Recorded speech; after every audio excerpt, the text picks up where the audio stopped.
السلام علیکم ورحمۃ اللہ وبرکاتہ۔ نحمدہ و نصلی علی رسولہ الکریم، اما بعد فاعوذ باللہ من الشیطان الرجیم، بسم اللہ الرحمن الرحیم۔ ان الذین آمنوا وعملوا الصالحات کانت لهم جنات الفردوس نزلا، صدق اللہ مولانا العظیم۔ ایک بار درود شریف پڑھ لیں۔ اللہم صلی علی سیدنا و نبینا و مولانا محمد مبارک وسلم، صلاۃ و سلام علیک یا رسول اللہ۔ کیونکہ دوستوں نے میری اجازت کے بغیر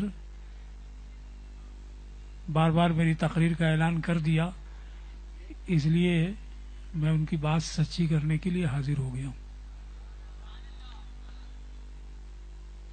ورنہ جو پروگرام کل سے چل رہا ہے اور آج ہو رہا ہے اور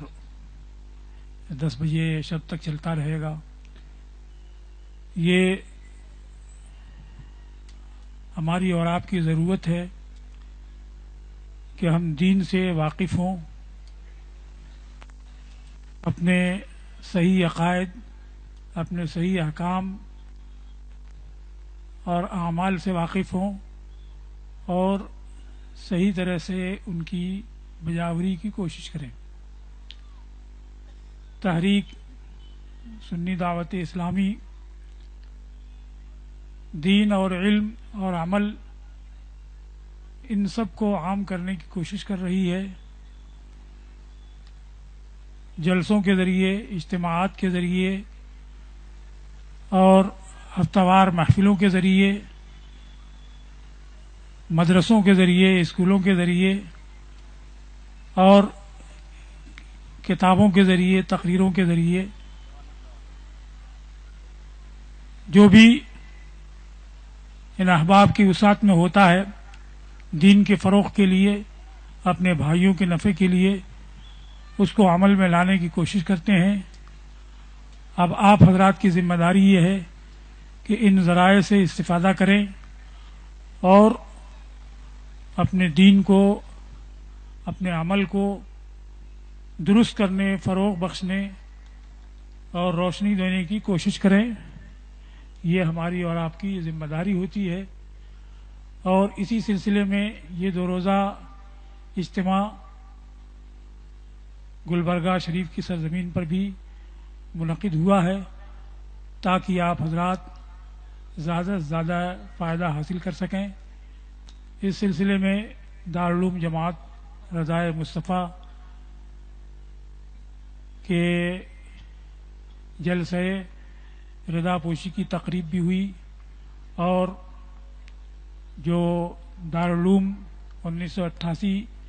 عیسوی میں قائم ہوا ایک چھوٹی سرزمین پر، اس کے لیے آج سے تقریباً 15 برس پہلے ایک وسیع و عریض زمین حاصل کی گئی تھی۔ اب اس وسیع و عریض زمین پر سنگ بنیاد رکھ دیا گیا ہے مسجد کا اور مدرسے کا، تاکہ وہاں سے علم اور عمل دونوں کی راہیں کشادہ ہوں اور اہل اسلام زیادہ سے زیادہ مستفید ہو سکے۔ رب تبارک و تعالی نے ارشاد فرمایا ہے کہ بے شک جو ایمان لائے اور جنہوں نے نیک کام کیا، ان کے لیے فردوس کے باغات مہمانی کے لیے ہیں۔ دوسری جگہ ارشاد ہے ان الذین آمنوا وعملوا الصالحات سیجعل لهم الرحمن ودا، اور بھی اس مضمون کی کچھ فرق کے ساتھ بہت سی آیتیں ہیں۔ بے شک جن لوگوں نے جو لوگ ایمان لائے اور جنہوں نے نیک کام کیے، اللہ ان کے لیے عنقریب مقبولیت رکھ دے گا۔ فردوس کے باغات ملنے کے لیے یا رب تبارک و تعالیٰ کی مقبولیت حاصل کرنے کے لیے ضروری ہے کہ آدمی ایمان اور عمل صالح سے آراستہ ہو۔ ایمان کا مطلب یہ ہوتا ہے کہ اللہ تبارک و تعالی کی ذات اور اس کی صفات پر جیسے ایمان ہونا چاہیے ویسے ایمان لائے۔ اسی طریقے سے ملائکہ اور رسولوں کی ذات پر جس طریقہ سے ایمان ہونا چاہیے اس طرح سے ایمان لائے اور دین کی تمام باتوں پر اور تمام نصوص قطعیہ پر صحیح طور سے آدمی کا ایمان ہو. تفصیل اگر نہیں جانتا ہے تو کم از کم اجمالاً اس کا یہ ایمان ہو کہ رب تبارک و تعالی کے جو بھی احکام ہیں ان سب پر میرا ایمان ہے. اس طریقے سے جب انسان ایمان لائے گا پھر رب تبارک و تعالی نے جو فرائض مقرر کیے ہیں ان کے اوپر عمل کرے گا تو وہ ایمان اور عمل صالح والا ہوگا اور اسی کے لیے خدا کی مقبولیت اور جنت کی مہمانی ہے. اور جو ان دونوں شرطوں پر نہیں اترے گا اس کے لیے یہ خوشخبری اور یہ بشارت نہیں ہے. اس لیے سب سے پہلے انسان کو تو اپنا اعتقاد درست کرنا چاہیے کہ ہمارا ایک ہی خالق مالک ہے. اسی نے ہم کو ساری دنیا کا وجود بخشا ہے. وہ تمام نقائص اور عیوب سے پاک ہے. اس کے لیے کوئی بھی عیب ہونا ممکن نہیں ہے، چاہے جھوٹ ہو یا غیبت ہو، چوری ہو. کسی طریقے کا کوئی عیب جو مخلوق میں ہو سکتا ہے وہ باری تعالیٰ کے لیے عقلاً محال اور ناممکن ہے. اللہ تبارک و تعالیٰ کے لیے تمام کمالات حاصل ہیں اور وہ تمام کمالات سے موصوف ہے اور اس کے انبیاء اس کی عطا سے غیب جانتے ہیں اور غیب کی باتیں اپنی امت کو بتاتے ہیں. وہ جنت اور کی خوشخبری دیتے ہیں، جہنم سے ڈراتے ہیں، یہ بھی غیب ہے. اور ان باتوں کے ساتھ تمام انبیاء کرام تشریف لاتے رہے اور وحدانیت کی تعلیم دیتے رہے اور یہ بتاتے رہے کہ جب تم تمام معبودان باطل کو چھوڑ کر کے ایک اللہ کی طرف مائل ہو جاؤ گے، اس کے رسول کو مان لو گے، تبھی تم آخرت میں نجات پاؤ گے اور وہاں کی تم دائمی اور ابدی خوشگوار زندگی حاصل کر سکو گے. ایمان کے بعد عمل صالح ہوتا ہے. عمل صالح صرف نماز، روزہ، حج، زکوٰۃ تک محدود نہیں ہے، بلکہ ہم زندگی گزارتے ہیں تو اپنی زندگی میں ماں باپ، بھائی بہن، بھتیجے، رشتہ دار، اقارب، محلے والے، پڑوس والے، ہر ایک سے سابقہ پڑتا ہے اور ہر ایک کے حقوق کو صحیح طور سے ادا کرنا یہ بھی ہمارے ذمہ ہوا کرتا ہے. ان سارے حقوق کو جب ہم ادا کریں گے اور ہر ایک کے مرتبے کا اور ہر ایک کے حق کا لحاظ رکھیں گے تبھی ہم عمل صالح والے ہوں گے. اسی طریقہ سے رب تبارک و تعالی نے اگر یہ ارشاد فرمایا وما خلقت الجن والانس الا لیعبدون کہ میں نے جن و انس کو صرف اپنی عبادت کے لیے پیدا فرمایا ہے، لیکن اس کا مطلب یہ نہیں ہے کہ انسان محض گوشہ نشین ہو جائے، کسی جنگل اور صحرا کی راہ لے لے اور محض یوں ہی وہ عبادت کرتا رہے اور فاقہ مستی کی زندگی گزارتا رہے. یہ کچھ لوگ تو کر سکتے ہیں اور اگر کر لیا انہوں نے تو اگر کسی کی حق تلفی نہیں کی ہے تو یہ ان کے حق میں جائز اور درست بھی ہوگا، لیکن ساری دنیا اس پر نہ چل سکتی ہے، نہ اس کے چلنے کی ترغیب دی گئی ہے کہ دنیا سے کنارہ کش ہو جاؤ، لوگوں سے الگ تھلگ ہو جاؤ اور صحرا نشین بن جاؤ. عام زندگی یہی ہے کہ لوگوں کے ساتھ انسان زندگی بسر کرتا ہے اور ایک دوسرے کے حقوق سے، معاملات سے اس کو سابقہ پڑتا ہے اور اپنی اس زندگی کو گزارنے کے لیے اس کو کسب معاش بھی کرنا پڑتا ہے. یعنی اپنی زندگی کی گاڑی کھینچنے کے لیے، کھانے پینے کے لیے، پہننے کے لیے، رہنے سہنے کے لیے اس کو انتظام کرنا پڑتا ہے اور ان سب انتظامات کے کرنے کے بعد ہی وہ اپنی زندگی کے سے عہدہ برا ہو سکتا ہے اور اپنی زندگی گزار سکتا ہے. اس لیے رسول اللہ صلی اللہ تعالی علیہ وسلم نے ارشاد فرمایا طلب و کسب الحلال فریضۃ بعد الفریضہ، حلال روزی حاصل کرنا یہ بھی فرائض کے بعد فرض ہے. تو اللہ تبارک و تعالی نے جو عبادات ہمارے ذمے فرض کی ہیں ان کو صحیح طور سے بجا لانا یہ تو ہمارے ذمے ہے ہی، لیکن اس کے ساتھ ساتھ اپنی زندگی گزارنے کے لیے حلال روزی کمانا یہ بھی ہم پر فرض ہے. قرآن کریم میں ارشاد فرمایا گیا اذا نودی للصلاۃ من یوم الجمعۃ فاسعوا الی ذکر اللہ وذروا البیع، جب جمعہ کے دن اذان جمعہ کی دی جائے تو اللہ کے ذکر کی طرف تیزی سے نکل پڑو اور خرید و فروخت چھوڑ دو۔ تو ذکر الہی کے وقت تو خرید و فروخت چھوڑ دینے کا، تجارت ترک کر دینے کا، اور کوئی بھی ایسا کام جو نماز میں خلل انداز ہونے والا ہے اور اقامت جمعہ سے باز رکھنے والا ہے، اس سے الگ ہو جانے، کنارہ کش ہونے کا حکم ہے۔ لیکن جب نماز سے فارغ ہو گئے، فرض الہی کو ادا کر لیا، تو اس کے بعد کیا فرمایا گیا ہے؟ فَإِذَا قُضِيَتِ الصَّلَاةُ فَانتَشِرُوا فِي الْأَرْضِ وَابْتَغُوا مِن فَضْلِ اللَّهِ، جب نماز پوری ہو جائے تو زمین میں پھیل جاؤ اور اللہ کا رزق تلاش کرو، اللہ کا فضل تلاش کرو۔ تو یہ انسان کی ذمہ داری ہوتی ہے کہ وہ اپنی زندگی گزارنے کے لیے، اپنے اہل و عیال کی زندگی گزارنے کے لیے روزی بھی حاصل کرے، اور روزی حاصل کر کے باعزت طور پر زندگی گزارے۔ لیکن حدیث پاک میں مطلق نہیں فرمایا گیا ہے کہ طلب الکسب فریضۃ، بلکہ یہ فرمایا گیا طلب و کسب الحلال فریضۃ بعد الفریضہ، حلال روزی حاصل کرنا یہ فرائض کے بعد فرض ہے۔ اور یہی اسلام میں اور دیگر قوموں میں فرق ہے کہ محض دنیا دار انسان زیادہ سے زیادہ دولت اکٹھا کر لینا، زیادہ سے زیادہ سرمایہ جمع کر لینا، زیادہ سے زیادہ مال حاصل کر لینا، اسی کو مطمع نظر بناتا ہے، اور اس کی پرواہ نہیں کرتا ہے کہ اس میں کسی کی حق تلفی ہو رہی ہے، کسی کے ساتھ خیانت ہو رہی ہے، کسی کے مال کی بربادی ہو رہی ہے، کسی کی چوری ہو رہی ہے، اس کی کوئی پرواہ نہیں کرتا ہے، بلکہ صرف یہ کہ زیادہ مال کس طریقے سے ہمارے ہاتھ میں آ سکتا ہے، اتنی ہی کی فکر کرتا ہے۔ لیکن ایک مسلمان کے لیے یہ نہیں ہے کہ جیسے بھی مال حاصل ہو جائے، چاہے وہ جائز ہو یا ناجائز ہو، اس کو سمیٹتا جائے، حاصل کرتا جائے، رکھتا جائے۔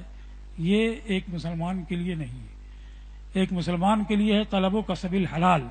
حلال روزی کا حاصل کرنا، یہ فرض ہے، وہ بھی فریضے کے بعد فرمایا گیا۔ بعد الفریضہ کا مطلب یہ ہے کہ اگر فریض الہی کا وقت آ جائے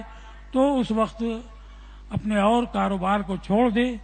اور فریض الہی کی ادائیگی کر لے، اس فریضے کی ادائیگی کے بعد پھر وہ اپنے طلب معاش میں لگ جائے۔ حضرت عبداللہ ابن عمر رضی اللہ تعالی عنہما نے مدینہ کے بازار میں دیکھا کہ اذان ہوئی، اور اذان ہونے کے ساتھ ساتھ دکاندار نے اپنی دکان چھوڑ دی، کاشتکار نے ہل بیل چھوڑ دیا، باغ سینچنے والا نے اپنے رہٹ کو، کنویں کو چھوڑ دیا، لوہار نے اپنی بھٹی کو چھوڑ دیا، اور ہر شخص مسجد کی طرف دوڑتا ہوا چلا جا رہا ہے۔ گویا کہ اب دنیاوی کاروبار سے ان کو کوئی مطلب ہی نہیں ہے، کوئی سروکار ہی نہیں ہے۔ کیا تجارت کر رہے تھے، کیا کاشتکاری کر رہے تھے، کیا فروخت کر رہے تھے، کیا خرید رہے تھے، اس سروکار ہی خرید و فروخت اللہ کی یاد سے، نماز کے قائم کرنے سے، زکوٰۃ کے ادا کرنے سے باز رکھنے والی نہیں ہے۔ یہ وہ لوگ ہیں جو اس دن سے ڈرتے ہیں جس دن کی آنکھیں پلٹ جائیں گی، دل پلٹ جائیں گے، یعنی یہ اللہ کا خوف رکھتے ہیں، قیامت کا خوف رکھتے ہیں، اس وجہ سے ہر کاروبار چھوڑ کر کے ٹھیک مسجد کی طرف بھی چلے جا رہے ہیں اور فریضہ الہی ادا کرنے کی کوشش کر رہے ہیں۔ تو یہ قید بھی ہمارے ساتھ لگی ہوئی ہے۔ پھر اس کے بعد جس مقصد سے ہم مال حاصل کر رہے ہیں وہ مقصد بھی پاکیزہ ہونا چاہیے۔ اگر اس لیے کوئی زیادہ سے زیادہ مال جمع کرنے کی کوشش کر رہا ہے کہ سوسائٹی میں بڑے نام والا لکھا جائے اور لوگوں میں بڑا بن کر کے رہے، تو اس کا معاملہ الگ ہے۔ لیکن اگر کوئی شخص زیادہ مال اس لیے حاصل کرتا ہے کہ وہ اپنے کو، اپنے اہل و عیال کو فارغ البال رکھے اور اس کے ساتھ ساتھ یتیموں کی، بیواؤں کی، بے سہاروں کی خبرگیری کرے، لوگوں کو فائدہ پہنچائے، اپنے دین کے فروغ میں، اس کی ترقی میں فائدہ پہنچائے، اپنے اداروں کے فروغ میں فائدہ پہنچائے، اپنی مسجدوں کی تعمیر میں حصہ لے، رفاہ عام کے کاموں میں حصہ لے، اور اس مال کو مناسب جگہوں پہ صرف کرے، صحیح مصرف میں لائے، تو اس کا ثواب بہت بڑھ جاتا ہے اور اس کا اجر بہت زیادہ ہو جاتا ہے۔ آج انسان کے پاس پیسے کی فراوانی ہے، لیکن آپ دیکھیں گے کہ مناسب مقام پر صرف کرنے کی ضرورت نظر آتی ہے، لیکن اس کو گویا کہ کوئی سمجھتا ہی نہیں ہے کہ یہ بھی ضرورت ہے۔ راستے میں گڈھا پڑا ہوا ہے، ہزاروں لاکھ پتی کروڑ پتی وہاں سے گزرتے ہیں، لیکن وہ سمجھتے ہیں کہ یہ حکومت کی ذمہ داری ہے اس گڈھے کو پاٹے، یا میونسپلٹی کی ذمہ داری ہے اس گڈھے کو پاٹے، کارپوریشن کی ذمہ داری ہے کہ اس گڈھے کو درست کرے، جبکہ اس سے ضرر، نقصان، تکلیف پیدل چلنے والے کو بھی ہو رہی ہے، سواری سائیکل والے کو بھی ہو رہی ہے، موٹر سائیکل والے کو بھی ہو رہی ہے، چار پہیا والے کو بھی ہو رہی ہے، سب کو ہو رہی ہے۔ اور اگر کوئی صرف 2 منٹ کا وقت دے دے، 10-20 روپئے کا ملازم رکھ کر کے اس گڈھے کو بند کرا دے، اجرت پر کرا دے، 10-20 نہیں 150 پر کرا دے، تو ایسا کوئی مشکل نہیں ہے۔ لیکن یہ کہ ہماری ذمہ داری نہیں ہے، ہمارا فرض نہیں، حکومت کا فرض ہے، بھئی حکومت کا فرض ہو، لیکن آپ کے نبی صلی اللہ تعالی وسلم نے ارشاد فرمایا اماطۃ الاذی عن الطریق صدقۃ۔ کوئی غیر مسلم اگر اس کو نہیں سمجھتا ہے تو نہ سمجھے، لیکن کم از کم ایک مسلمان اس بات کو سمجھے کہ راستے سے تکلیف دہ چیز کو ہٹا دینا یہ بھی صدقہ ہے، یعنی اس کی وجہ سے بھی انسان کو اجر ملے گا، ثواب ملے گا، اس کی نیکیوں میں اس کو در کیا جائے گا، اور کبھی تھوڑی سی نیکی بہت بڑی نجات کا سبب بن جایا کرتی ہے۔ تو انسان ایسے بہت سارے کام کر سکتا ہے اپنے مال کے ذریعے، جو مال کی وہ نام و نمود کی سینکڑوں جگہوں پہ صرف کر دیتا ہے، اور ضرورت کی جگہ پر 150 صرف کرنا اس کے لیے مشکل نظر آتا ہے، اور سمجھتا ہے کہ یہ ہماری ذمہ داری نہیں ہے، دوسرے کی ذمہ داری۔ چلیے صحیح ہے، آپ کی ذمہ داری نہیں ہے، لیکن آپ نے اس کام کو کر دیا تو کتنے بڑے اجر کے آپ حقدار ہوں گے۔ اس لیے صحیح طریقے سے، جائز طریقے سے تجارت کرنا، مال حاصل کرنا، اور نیک مقصد سے حاصل کرنا، اور اس کو پھر اچھے مصارف میں صرف کرنا، یہ ہماری ذمہ داری ہوتی ہے۔ اور ایسے تجارت کرنے یا مال حاصل کرنے کا اجر ثواب بہت زیادہ ہے۔ ایک حدیث کا مضمون یہ ہے تقریباً التاجر الصدیق صدوق مع النبیین والصدیقین یوم القیامہ، کہ سچا امانت دار تاجر قیامت کے دن انبیاء اور صدیقین کے ساتھ ہوگا۔ یعنی یہ تجارت کرتا ہے، تجارت پہ راستہ بازی، امانت داری کا پورا لحاظ کرتا ہے، تو ایسا شخص باوجود اس کے کہ دکاندار ہے، بازار میں بیٹھنے والا ہے، لوگوں سے ملنے جلنے والا ہے، لیکن اس کا حشر انبیاء اور صدیقین کے ساتھ ہوگا۔ یہ تجارت اگر کوئی کر لیتا ہے تو بہت ہی اجر اور بہت ہی اونچے مقام والا ہے۔ امام اعظم رضی اللہ تعالیٰ عنہ کپڑے کی تجارت کرتے تھے، اور کوئی مضارب تھا، یعنی ان کا کوئی شریک تھا تجارت میں، اس کے ہاتھ وہ کپڑا دیتے تھے اور فروخت کرواتے تھے۔ ایک کپڑے میں کچھ عیب تھا تو وہ بتا دیا کہ یہ کپڑا لے جاؤ فروخت کرنا، لیکن اس میں یہ عیب ہے، جس کو بھی بیچنا تو عیب پہلے بتا دینا، اور پھر بتا دینے کے بعد اس کا سودا کرنا۔ وہ صاحب لے گئے اور وہ بھول گئے اور فروخت کر کے چلے آئے، تو وہ کپڑا کتنے میں فروخت کیا یہ بھی یاد نہیں، کس شخص کو فروخت کیا، کہاں فروخت کیا یہ بھی یاد نہیں۔ تو اس سفر میں وہ 30,000 درہم واپس لے کر کے آئے تھے۔ امام اعظم نے پوچھا تو انہوں نے کہا کہ میں بتانا بھول گیا۔ تو وہ پورے 30,000 درہم امام اعظم نے صدقہ کر دی۔ یہ ظاہر ہے کہ وہ کپڑا جس میں عیب تھا اور عیب بتائے بغیر تم نے اس کو بیچ دیا، تو اس کی رقم بھی اسی میں شامل ہو گئی ہے، وہ الگ نہیں ہے، نہ معلوم کون سی وہ رقم ہے۔ اس لیے 1,000-2,000 نہیں بلکہ پورے 30,000 صدقہ کر دیے۔ تو یہ ان کی تجارت کا حال تھا۔ اگر ایسا شخص انبیاء اور صدیقین کے ساتھ ہو تو کوئی تعجب نہیں ہونا چاہیے۔ امام اعظم رضی اللہ تعالیٰ عنہ کے ہاں ایک عورت کپڑا بیچنے لے آئی، اور اس نے کہا کہ 100 روپے میں اس کو بیچتی ہوں، فرمایا کہ اس کی قیمت تو اس سے زیادہ ہوگی، کہا 200 دے دیجیے، تو فرمایا کہ اس سے بھی زیادہ ہوگی، اس نے کہا آپ مجھ سے مذاق کرتے ہیں، کہا 300 دے دیجیے، تو فرمایا کہ کسی مرد کو بلا کر کے لاؤ اور اس سے دام لگواؤ، دوسرے کو بلا کر کے لائی، یہاں تک کہ خود 400 درہم میں اس کو خریدا۔ آج کا کوئی تاجر آپ کو ملا ہے ایسا کہ آپ اس کو بیچنے کو لے جائیں 100 میں اور 150 میں خرید لیں یا 125 میں خرید لیں؟ ڈھونڈنے سے ملنا مشکل ہے۔ لیکن وہ سمجھتے تھے کہ ایک عورت ہے جو بازار ریٹ سے ناواقف ہے، تو اس کو کوئی دھوکہ نہ ہو، کوئی گھاٹا نہ ہو، اس کے لیے وہ دام بڑھاتے گئے، یہاں تک کہ اس کی سمجھ میں نہیں آیا تو سمجھدار کو بلایا اور اسی کپڑے کو 400 درہم میں خریدا۔ تو ایسا سچا امانت دار تاجر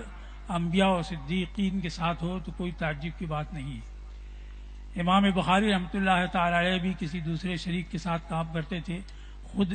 تجارت میں نہیں لگتے تھے اور دوسرے آدمی کے ذریعے کاروبار کیا کرتے تھے۔ تو ایک مرتبہ ان کا سامان تجارت آیا، کچھ خریدار آ گئے، رات کو سامان پہنچا، خریدار بھی پہنچ گئے۔ ان لوگوں نے کہا کہ 5000 درہم کے نفع پر یہ ہم کو بیچ دیجیے، تو انہوں نے فرمایا کہ کل جواب دوں گا۔ کل صبح ہوتے ہی کچھ دوسرے لوگ آ گئے، انہوں نے کہا کہ 10,000 درہم کے نفع پر ہم کو یہ مال بیچ دیجیے، تو انہوں نے فرمایا کہ نہیں میں دوں گا، میں انہی لوگوں کو دوں گا جو پہلی بار میرے پاس آئے تھے، اس لیے کہ وہ لوگ جب آئے میرے پاس تو میں نے نیت کر لی تھی کہ مال ان کو دے دوں گا، اور میں اپنی نیت کو توڑنا پسند نہیں کرتا ہوں،